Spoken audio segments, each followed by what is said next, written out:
and welcome to The Curator on Monocle Radio with me, Laura Kramer. Over the next 60 minutes, I'll be bringing you some of the very best interviews and reports from the past week of coverage on Monocle Radio, with highlights from our studios here at Midori House and from around the world. Coming up this week... You can build the most beautiful and most exciting hotels. If you don't have the people, then it doesn't work.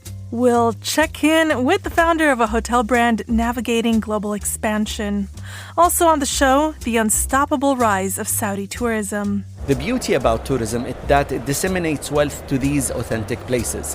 And I'm glad to see Saudi, with many of its villages, are now topping the lists of the best tourism villages in the world. We'll also head to Spain's biggest art fair, meet the Oscar-nominated costume designer of Conclave, and hear all about Louis Vuitton's move into beauty. All that and much, much more over the next hour here on The Curator with me, Laura Kramer.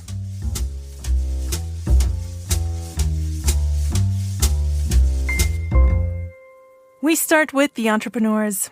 Christoph Hoffmann is a great friend of Monocle and the founder of 25 Hours Hotels, a brand known for creating unique and vibrant hospitality experiences, with 16 locations in major cities around the world, including Paris, Berlin, Copenhagen, plus their most recent addition in Jakarta. With another opening in Sydney on the radar, it's safe to say Christoph is keeping busy. Tom Edwards managed to catch up with him about exciting trends in hospitality at the World Government Summit in Dubai. He began by telling Tom about the business opportunities that came from taking the stage at the event. I had two very diverse panels, one with only one sparring partner, namely Rainer Stampfer, my dear colleague from Four Seasons. We were talking about work agility.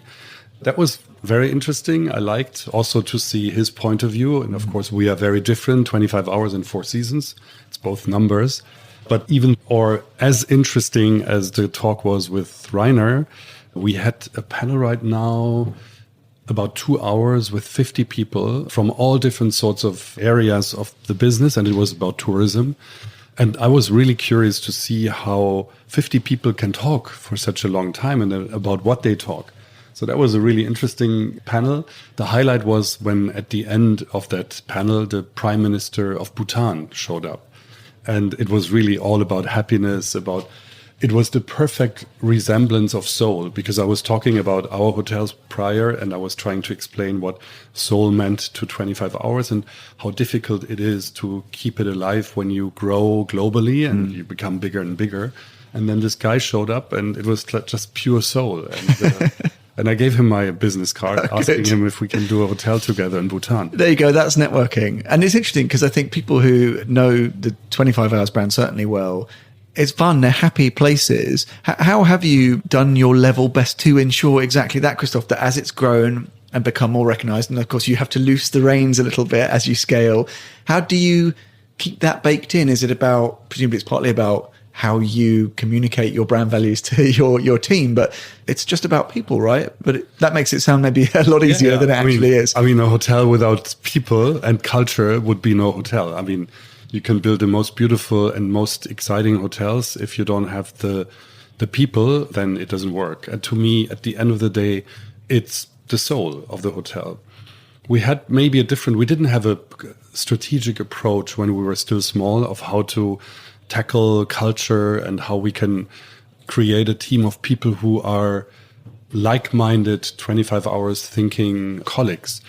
But somehow it worked. And I think a little bit there's several reasons. Number one, we grew out of one hotel and I was around, my first colleagues were around. So we grew very organically and I was surprised to see how long it lasts to keep that idea of 25 hours alive, even though you are in different cities, in the beginning in German-speaking cities, but now also in Dubai, and we just opened up Jakarta.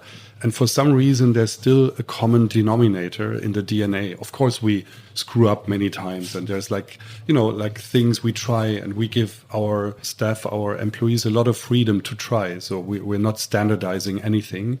And that's probably also something where we created another kind of, people and culture, we call it nowadays, dynamic. And the other thing, and that also helped, we were destined not to create standardized products. Every time we created a new hotel, we said we want to start from scratch. Every time when we got a new project on the table, we said we don't start before we don't have a narrative, a story of the hotel.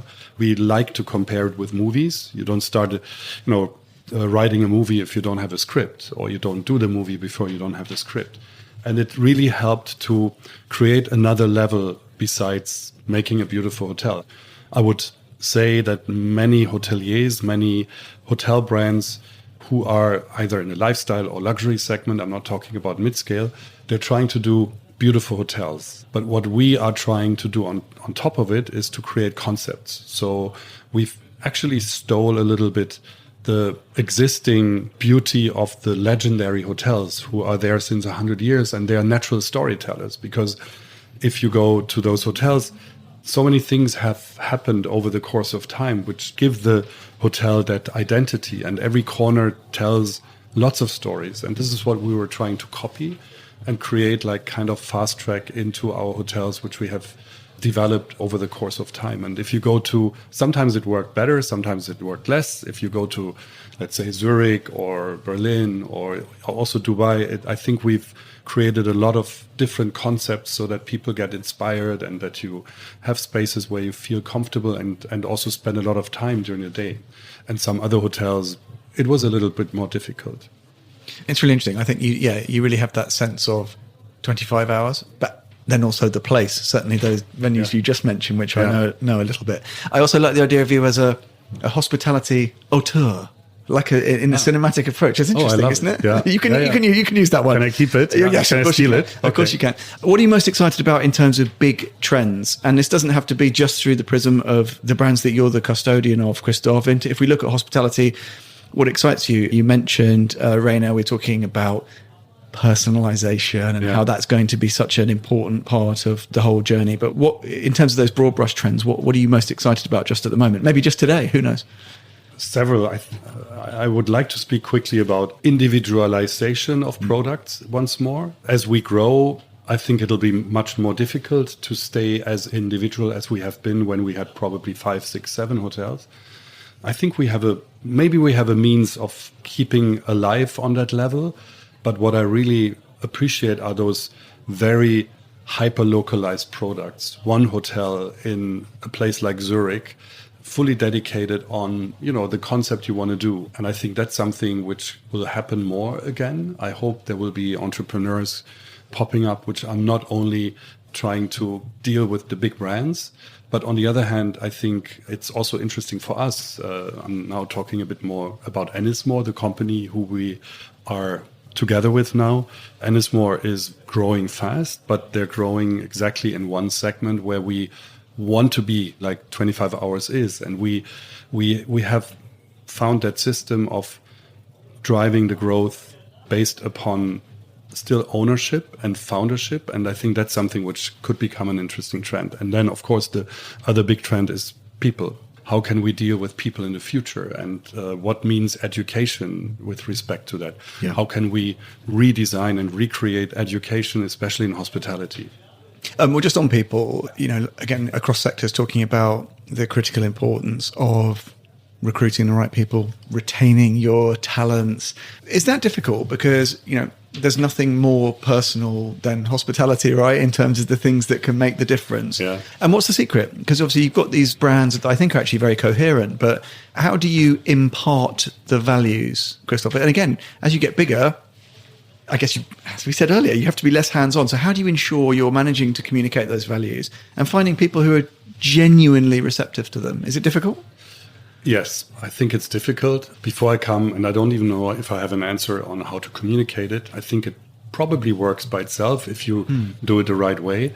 Everybody is talking about purpose-driven, and I think we need to talk also about regions. If I'm speaking, I'm mostly still speaking about what's going on in Europe. I think it's very different in the Middle East and in Asia. So we're talking about a global business. So you have to always face the local or the regional requirements when it comes to hiring people.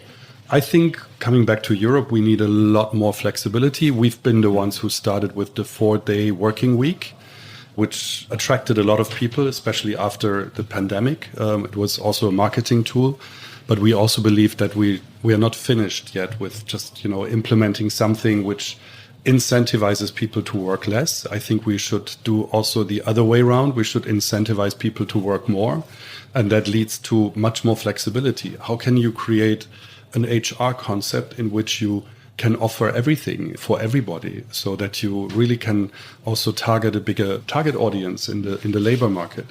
And I think last but not least, especially for younger people, we should become even more, as we are now, a home. Because I think if I start working somewhere, it's not only about the money, it's about many things, but it's, to me, also something where I feel at home, where I feel part of a gang, of a community, of something where I'm a little bit proud of, but where I also find my peer group. And I think that should be much more supported. I think we do a pretty good job there already. I think a lot of people like to work with 25 hours because it's kind of a club. But I think we cannot stop going further on this kind of concept or idea.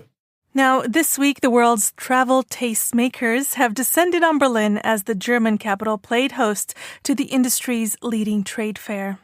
One country hoping to leave its mark is Saudi Arabia. The kingdom is opening its doors and spending big to welcome the world, investing in aviation and infrastructure to fuel its tourist growth.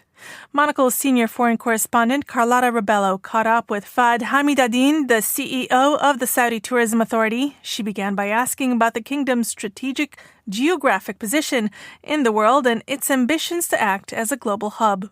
If you go back thousands of years, you will see that this land has been connecting a global connector. Many civilizations passed through this land, from prophets to traders to civilizations like the Nabateans. So this has been a connector. Why? Because it sits at the center of if you look at the world map, that's where it sits.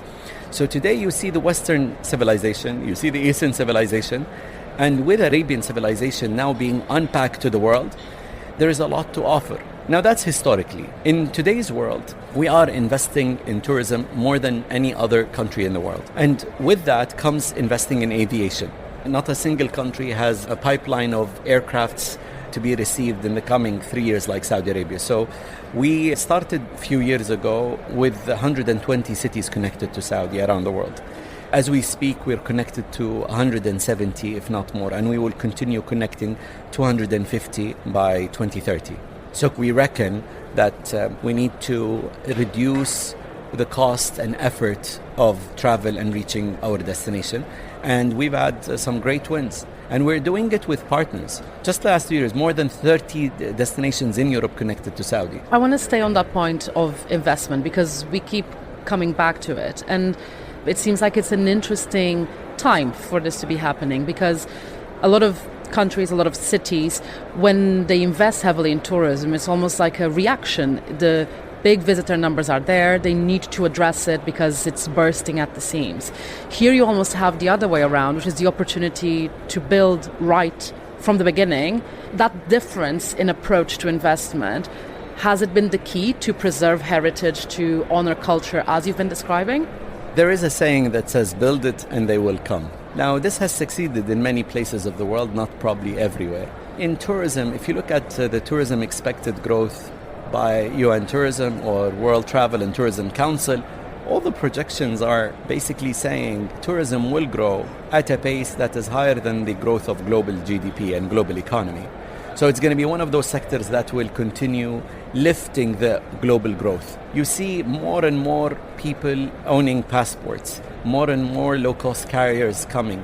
So the projections of growth in travel and tourism is exponential. All the indicators are telling you this is a sector that is destined to grow. Now, that's on financial numbers, but look at how much good this sector brings. Forget the financial good or the economic good. Look at how much jobs it creates. Look at how many SMEs of those jobs are being created. Look at the good of preserving or disseminating wealth to rural areas. The creative and curious and cultural travelers, and I think the sophisticated and luxury travelers too, are all looking for what's authentic. Going to the usual cities may not give you that best experience. You will see more of the cookie cutters everywhere. So The beauty about tourism is that it disseminates wealth to these authentic places. And I'm glad to see Saudi, with many of its villages, are now topping the lists of the best tourism villages in the world. So not only the Saudi cities, but also the Saudi villages are now welcoming people. So whether it's creating economic growth or creating livelihood for people in remote areas, small, medium mom and pop shops and SMEs and entrepreneurs, it's the fuel for entrepreneurs as well. It's a consumer market that is moving and curious to explore and be inspired. Phenomenal opportunity for entrepreneurs. Lastly, I would say, is that every traveler is an agent of good, specifically leisure travelers. Whether they know it or not, when we travel for leisure, we travel with our hearts in our hands, going to look at what's beautiful in the place, in the space, in the people we meet. And whether we like it or not, consciously or not, we go back and tell these stories. Every story builds a bridge, and we need this in today's world more than any other time. And there's so much to unite us than divide us in a time where we see polarization spreading around the world. With everything I said, give me one reason why not to invest big and make it, for a country like us, the largest bet to take over from oil. People used to come to Saudi for oil, they will be coming for tourism.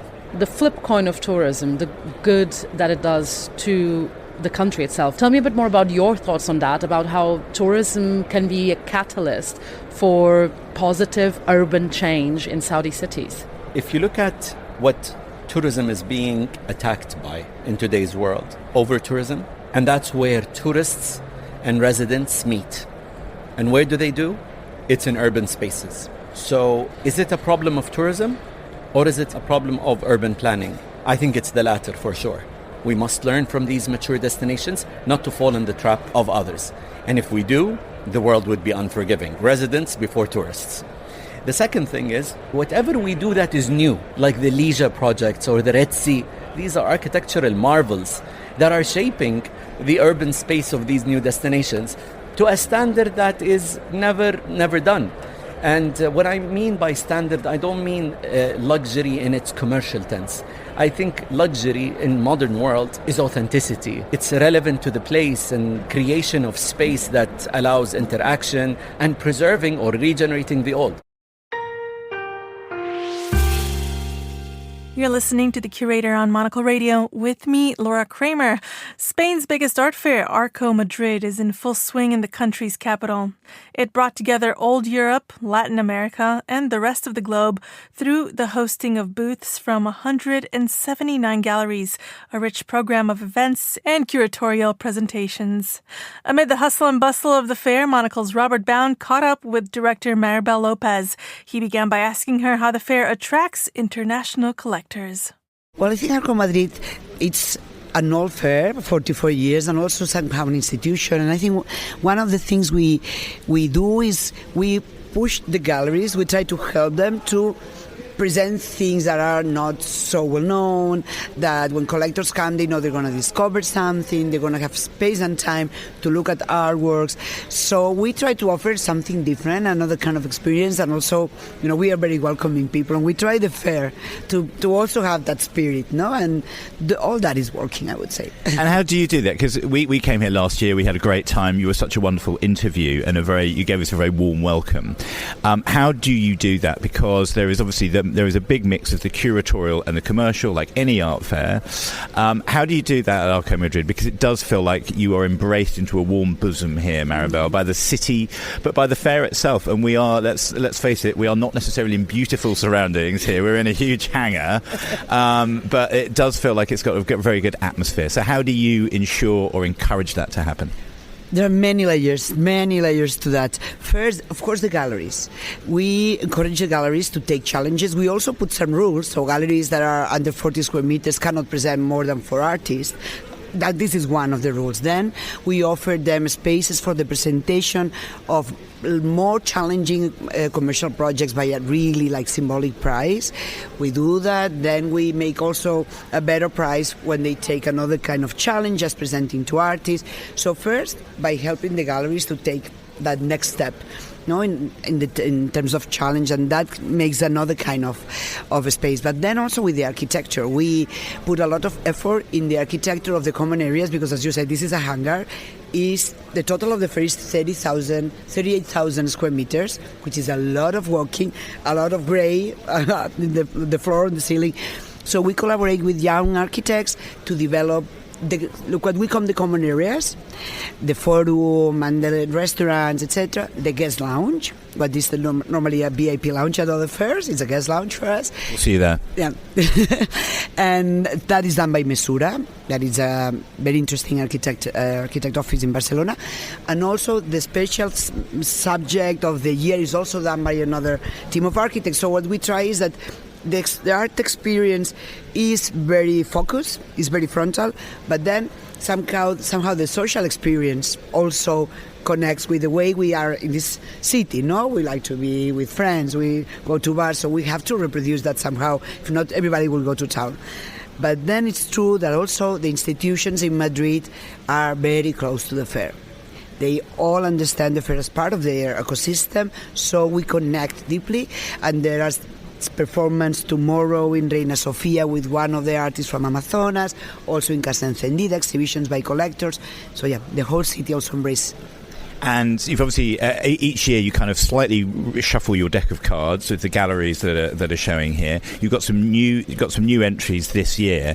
At what point down the line, sort of in terms of last year, the year before, are you and your committee choosing galleries, thinking about kind of, as I say, shuffling the pack and getting some new names on some of those booths? It's really complicated. I think this is one of the hardest. That's what I'm asking you. Yeah, I know. That's so this fair, if we talk about this fair in this way, you say you are warm, you are welcome. That's really important for us. So the galleries that have been participating in this fair for 30 years are part of Arco, but every year they have to prove they deserve to be at Arco. And when the fair goes better and better, other galleries who were visiting, because we know all the galleries who are visiting this year, so we are hoping for a very complicated committee next year. So all these galleries who were visiting apply this year. We have 9 galleries that were never at the fair, and I think 25 new entries in total. These new entries are people who didn't come for a few years. COVID, of course, shook things a bit. So this year was very, very difficult because these new galleries, no committee can say no to them. And we have to take care of our scene, because Arco cannot forget that it's a Spanish international art fair. So the solution for that was increase the fair in 9 galleries, which is not much, but it is. And that was to protect a bit also those people who are so faithful that were a bit in challenge, no? People who does not do so many art fairs, is not visible internationally, but it's also the flavor of this fair. And then something else we do is invite curators, so they bring us new galleries, new ideas, etc. That's very important to kind of shuffle these cards. Next up, we visit The Round, a new 1 million square foot landmark net zero development, which is set to start construction in central London this year, thanks to real estate developers Hines and architects Foster & Partners. On The Urbanist this week, Monocle's editor-in-chief, Andrew Tuck, was joined by representatives from both companies, Ross Blair, head of UK at Hines, and Russell Hales, senior partner at Foster & Partners. With the project sitting in the centre of London, just south of the river, Andrew began by asking Ross about the vision he had for the site. The location you refer to in itself was one of the most appealing factors to us. If you imagine central London as a dartboard and you threw a bullseye, you'd pretty much hit this site. So that in itself, being able to deliver a project of scale that we'll talk about now in such a central location, adjacent to the river, adjacent to the curve of the river, which gives you these tremendous views all around you, was really something pretty special as far as we're concerned. And again, for those that don't know it, it's a cleared site. It's sat there pretty much empty for almost 20 years now. So it's crying out to be developed. And it's also a part of central London that allows you to go high. So lots of rare commodities that are really unrepeatable as far as we're concerned. And we're lucky to have an account that is looking to deliver these trophy projects that once built out, we are then planning to hold forever. So working with the Foster's team, we've spent the past couple of years imagining what that space can be and how we can bring all these different uses to bear on site and what the benefits are of bringing different uses on site together at the same time. So the project it's 3 towers. So the largest tower is an office tower of about 800,000 square foot net, which is 45 stories tall. Then we have 2 residential towers. One is private homes, so about 300 private homes. That's about 40 stories tall. Then a 25-story affordable tower providing another 150 or so homes, all connected by this 3-level podium centering around the Round, which is what the project's become known as. So a place for gathering, but not only a place to gather the uses that we're creating, but a place to gather the community. So we're really looking to connect a private sector development that's focused on high rent paying tenants and high rent paying residents, but looking to integrate that scheme with the community. So we knew that we wanted to deliver a mix of uses, and the planning policy dictated that that's what this site could accommodate. But really working again with the Foster's team, we've pushed the boundaries as to quite how much space we can create on the site and how we can bring those uses together most effectively. Well, let's come to you, Russell, because you have the task of making all this happen. I hope you are listening very soberly there to all the things you're meant to be doing. Tell us, because I guess for you as well, when you get given a plot where all of these things are possible, you can build tall and you can do 3 towers, not 1. Kind of an exciting project. But how did you approach this as an idea? Putting into context, this was post-COVID when we just started the project. So it was really an opportunity to start thinking about the future of communities coming together. And I think that was driven by the brief from Heinz. So we weren't really talking about areas and quantities on day one. It was about bringing together office, residences, local people, community, and how could we create a local destination. And that was almost the brief on day one. The design kind of evolved over its time. It sort of went up and down, and various sort of external constituents sort of drove some of that thinking. But it was really, how could we produce a mixed-use community that had an identity that was sort of local to the DNA of Southwark? And I think that's what makes this project slightly different as well, because it's very contextual. Yes, it's high-rise. People could say it's sort of a different context, but it's very much designed for that location. From a placemaking point of view, I think it was really looking at the history and heritage of the site. I come from South London. I was sort of born in South London. And that whole kind of stretch of the river, once you sort of move away from the cultural institutes, it's warehouses, it's factories. It was kind of, there used to be a hat factory on the site.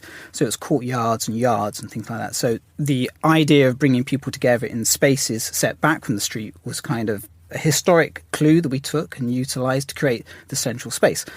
We then thought about, this is a site, as Ross said, that has been 20 years abandoned. And really it was about trying to stitch the streetscape back together. We know there's a massive amount of footfall that runs through the sites because you're connected to 3 major train stations and then obviously the tube station just down the road. So a massive amount of people move past it. And how can we bring those people back into the site where historically they would have flown through it? So that was kind of almost how the site got manipulated around this kind of central hub space in the middle. And then almost like the portions of the site that were left over became the footprints for the towers. So they kind of grew out of that people movement strategy and placemaking. That's what really drove the parcels for the high-rise elements. Before we go back to the developing side of it, just tell me, you also set quite a high standard for sustainable building, one of the highest for an office building we've seen in London. Tell us what you've done there and why that was significant. It comes from designing from the inside out a little bit. So I think post-COVID, how can you design the best working environment, the best quality air, daylight? How can you nourish the kind of the existence of the people that work inside? We're talking about 5,000 people here. And we're in the context of trying to bring people back from working at home where they've had flexibility. If they're lucky, they have green spaces at home or they have more control over the environment. So how can we bring people back together into a workplace? And I think what's really interesting here, we're not designing these buildings for me. I'm actually designing it for my children. People that are going to be here in 5 and 10 years' time in the workplace. And what do they want? And they are quite discerning. They want the best quality air. They really want a good environment. And they want to be in a place where it meets their values. And when you sort of speak to these people, they are concerned about the environment. So quality of experience and the environment is super important. And I think that's what collectively with Heinz really drove that kind of criteria. It's got to be best in class from a sustainability point of view because that's the right thing to do. So Ross, I can see the description here. It's the lowest whole life carbon high-rise development that's been in London. Quite a lot of words. What does that mean for me, the citizen in this city? Why does this matter? It matters because it's what the occupiers... We're creating a place that could accommodate a bank, a law firm, media firm, tech company.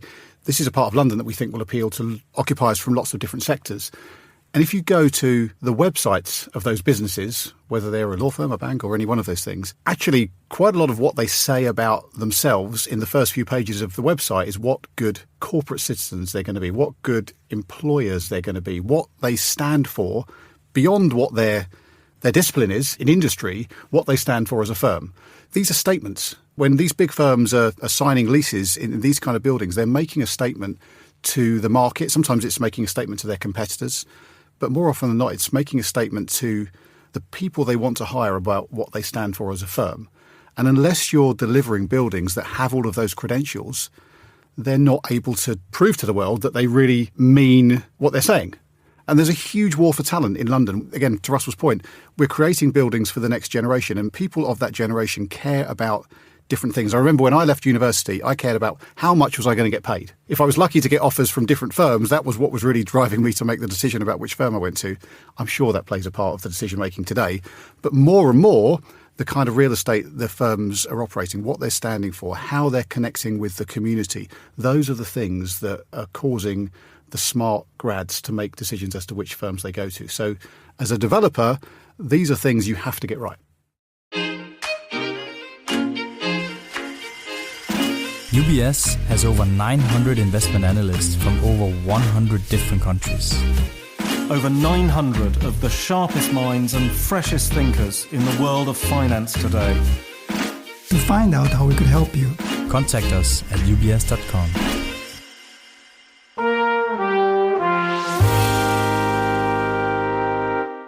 This is the time of year ripe with cultural nourishment, and one event that should be on anyone's diary is the Dance Reflections Festival by French jewelry powerhouse Van Cleef and Arpels. Taking place across 4 key venues in London, the event highlights the brand's legacy of dance and commitment to the choreographic arts. Confect's editor Sophie Grove caught up with Serge Laurent Van Cleef and Apparel's director of dance and cultural programs. Let's have a listen. We have 2 ways of approaching, this initiative, let's say. The first one, is to support dance companies to create new works and to support also dance institutions like the Royal Ballet and Opera to present the works, because we feel essential, before thinking about to create an event, a festival, it's very important, to support artists and institutions. The second thing, as you know, it's the festival. And the festival, for me, it's like the showcase of the program, a way to celebrate this, our commitment to the field of dance with our partners. It's very important for me to place the festival within the context of a collaboration with partners, colleagues, I would even say, to support what has a strong meaning for us, creation connected to diverse audiences in different cities of the world. And it's an amazingly international, as you say, program. We have the Ballet de Marseille, but also companies in South Africa. There's an incredible initiative happening in Taiwan. But you're also sort of shifting in the sense of what dance really means in the context of a city like London. You're in the Tate Modern, for instance, dancing, and this is about transmission, in a sense. It's about recontextualizing what dance really means. Tell us a bit about that. How are you working with all these different international bodies, but also bringing them to London in new places? It's about education, in a sense. Yeah, in fact, as a curator, I have the chance, to have a strong connection with many other curators in many different countries. I realize, through these contacts, that contemporary dance, what does mean contemporary dance, in fact? It's full of diversity, full of different cultures. So it doesn't mean anything except the fact to approach an art discipline. And through the festival coming to London, what I want to do is to witness about that. How contemporary dance is diverse. How contemporary dance, like contemporary art in general, give us, a vision of the world that is so rich and large, and I hope through these encounters, of inside the festival, we opened, the eyes of people on the rest of the world. In fact, I think as a spectator, as a person part of the audience, and I'm part of the audience, to receive all these things, is a way for me to enlarge my vision of the world, And I think that especially at the times we are living now, to share with other people, this type of experiences, what a breath, Suddenly, you can look something, sometimes languages, you don't properly understand, but you get something from that. And we are all together, and everyone can have his own opinion about it, and it's okay. And you've just been speaking about the three objectives, the three pillars, creation, transmission, and education. Tell me a bit about the third, in the sense that part of this program is truly engaging with schools, with interventions. Is that important to your vision, in a sense, to kind of bring this, leave a legacy for this festival?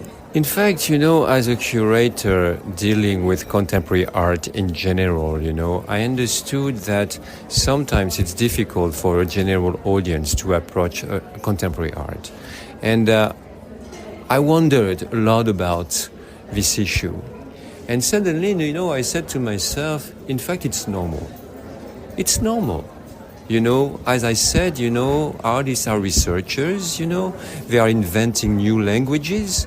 So it's normal, people could be a little bit, lost in that journey, let's say. It's like traveling abroad, in fact. You don't know exactly what you will encounter. But if you are not opened to discovery, to the feeling of not managing everything, of course it's a problem. But if you are open to an experience, you can receive a lot. And what is important with a festival, is not to tell people, this is what is art, this is what is dance, I just invite you to live an experience. And after, the rest belongs to you. You see what I mean? And it's really what, as a curator now, I want to say to everybody, I'm just a mediator, in fact. A person in between the artist and the necessity for the artist to communicate with the rest of the world. And they need people like me, like institutions, to set the meeting, let's say, I don't know how to say that, but it's very important for me, to be conscious of what is my duty in that context. Now it's very clear. I'm the person with my partners responsible to organize the encounter between creation and audiences. And after, why transmission? Just because if you present, new approaches, new vocabularies, it's normal the audience can be a bit surprised, let's say. Just when you discover a new language, when you travel, the sound of the words, are so different. You don't understand. So you are surprised about that. You wonder about the meaning, blah, blah, blah, blah, blah, blah. But if you explain people that before these contemporary artists, there was previous experiences like this, you make people understand maybe better that art is in movement. Art evolves, through the age, and the artists, they are always ahead from their time. So let's say that when you discover a contemporary art piece, whatever, visual, music, and dance, of course, just think about the future. You see what I mean? For example, when Nijinsky, in 1912, presented for the first time in Paris The Rite of Spring, it was a scandal. People left the theater. And now, it's a masterpiece. So, trust the artist, When you discover a piece, accept the experience, make your own judgment, but think about what will happen next. Up next, we hear from costume designer Lissy Crystal about creating the looks for the Oscar-nominated film Conclave. Crystal received a Costume Designer Guild Award for her work on the Vatican set thriller, as well as BAFTA and Oscar nominations. Here she speaks to Monocle fashion producer Lily Austin. You know, I'm born and raised in a Catholic part of Germany, and I thought I know a lot about this world, but I didn't. So I read a lot. I did quite a profound research. And for a long time, I couldn't allow myself I didn't even think to change the whole look. Very quickly, we knew we're going to change the color, we're going to change the fabric. But to make an interpretation of the actual clergy world came at a later point. And what I said previously, I love costume, I love storytelling, but I also love design, and I also love fashion design. And I think we all share all these wonderful designers from this year's Academy Awards or BAFTAs. I met all of them and we get along very well, but there is just a philosophy, and I think this is the interesting part. And my philosophy is study profoundly. Next step, try to find your interpretation with your taste and in the world we live in. Mm-hmm. Yeah, I saw a mood board for Conclave, and it included images of Balenciaga's 2020 menswear collection. So I was really interested in that kind of incorporation of contemporary design and, you know, in this case, the vestments of the clergy. Where does that come from, and how do you go about weaving these things together?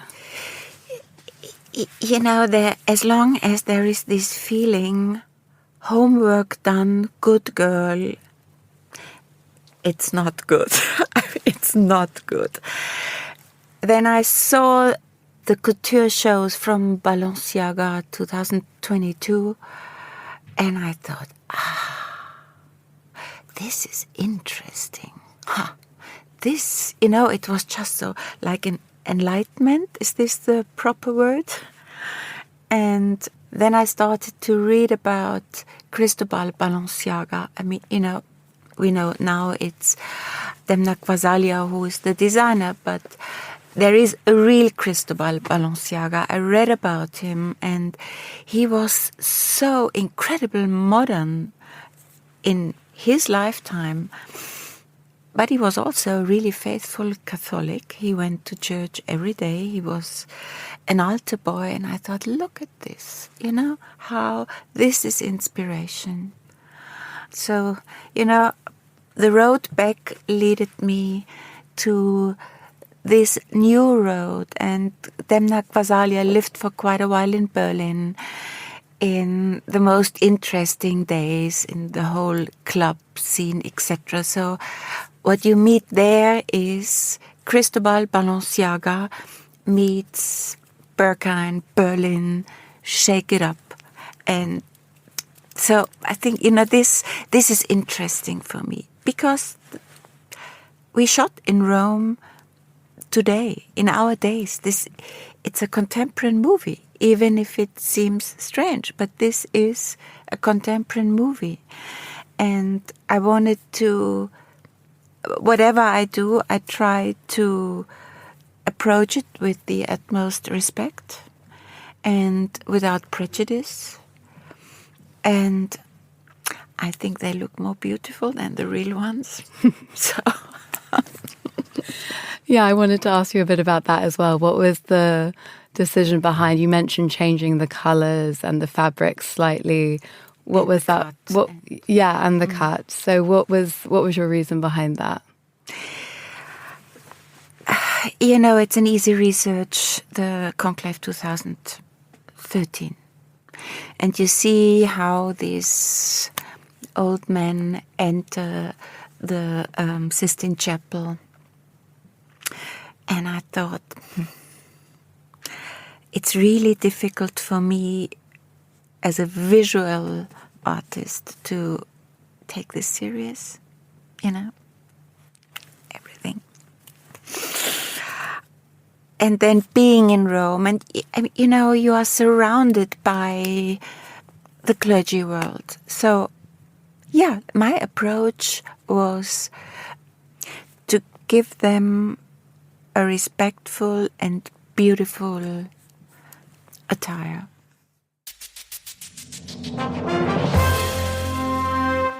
And lastly today, luxury's biggest brand, by revenue at least, is moving into makeup.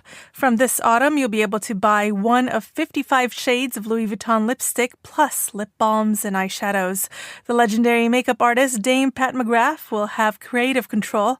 Monocle's luxury markets editor Brenda Toohey joined Emma Nelson with more. I mean, she is fantastic. What she doesn't know about color, nobody knows. She's going to have 55 different shades of lipstick, something for everybody.